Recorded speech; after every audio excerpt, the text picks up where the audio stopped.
Death, Taxes, and Bone Thugs and Harmony performing at Krush Groove. Those are all guaranteed. I mean, Bone's been at Krush Groove so many times, we're about to call it Bone Groove in a minute. But I remember when they first came out, and they were different because they had this whole different style of rapping and singing in harmony. And they was from Cleveland, when most rappers at the time were from LA or New York. And their name, I remember when Eazy told me, hey, I want you to check out my new group, Bone Thugs and Harmony. And I'm like, what's that, like some skeleton gang that sings like Boys to Men? I mean, you should call them Bones to Men then. But I went to go see them perform. It was their very first performance at Jamaica House, which was at Prince's old club called Glam Slam in downtown LA. And I saw a lot of performances there. I saw Warren G and Nate Dogg, Tribe Called Quest, KRS-One. And I have to say, Bone Thugs and Harmony was the first group that ever got booed there. And I was like, this group ain't gonna last long. But here we are 25 years later, and they're still here, and they're still strong. So I'll be the first to admit that I was wrong. I feel like Bone Thugs did a lot for hip hop. They told people how to harmonize, how to sing, how to rap. They reminded you to pay your bills on the first of the month. They're mad inspirational. I remember seeing them for the first time at Qualcomm Stadium in San Diego. And don't think about it as in the stadium. They had us in the back corner of the parking lot pimping under a trolley, train stop or whatever. But I remember walking into that concert and all I hear is, for the love of money. Literally one of my favorite Bone Thugs songs. It's got Eazy-E on it. Obviously, Eazy discovered Bone Thugs, Ruthless Records.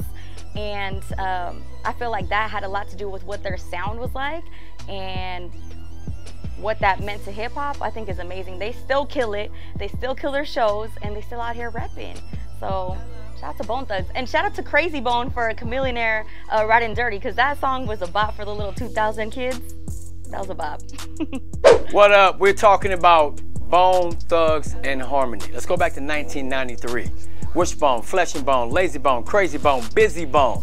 Eazy-E put that name on the dotted line and the rest was history. Now I know they started in Cleveland, but when you think of Bone Thugs and Harmony, they got a pass on the West Coast. Like, the West Coast rides with them to the end of time. They're like a cult of hip hop. They could do like a gig every week in Southern California and probably sell it out. It's just how they do. I got some dope stories, man. Let's go back early 2000 doing radio on my sister station, Power 106.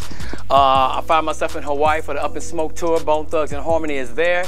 Who am I riding on scooters with through the mountain? Blazing one up. What up, Crazy Bone? First time we had a chance to conversate, man, about life. Then Florentine Gardens we did like in 2003. So epic, they shut it down. They wouldn't even let it happen.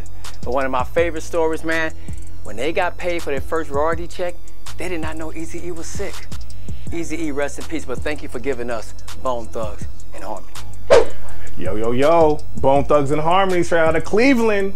Yo, first of all, let me just run through a couple things. One of the greatest hip hop groups of all time, Migos. Don't ever play yourself, especially you, Offset, trying to talk shit like you didn't get your whole flow and style from Bone Thugs. Knock that off, technical foul, 5-yard penalty. All right, creeping on the come up, classic. East 1999 Eternal.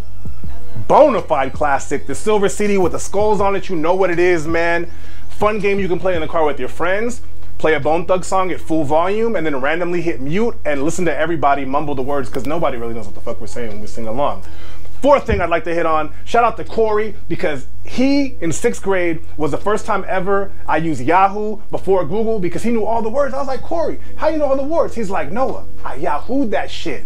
Yahoo'd it, printed it out. I was singing all the Bone Thugs Harmony songs in the summer of 1996.